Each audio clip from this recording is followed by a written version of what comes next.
চন্দননগরের সবথেকে বড় প্রতিমা রানীমা। তোমরা কি জানো কিভাবে দেবী পেলেন এমন নাম?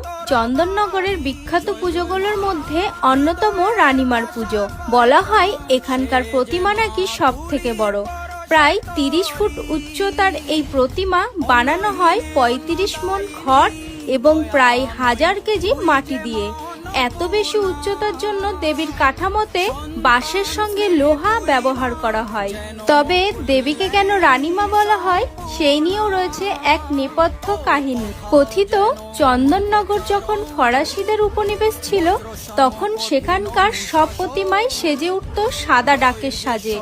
একমাত্র চন্দননগর শিব মন্দির তেমাথা সর্বজনীনে জগদ্ধাত্রী পুজোয় প্রতিমাকে সাজানো হতো সোনালী সাজে।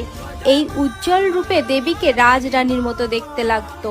সেই থেকেই রানীমা বলে ডাকা হয় চন্দননগরের এই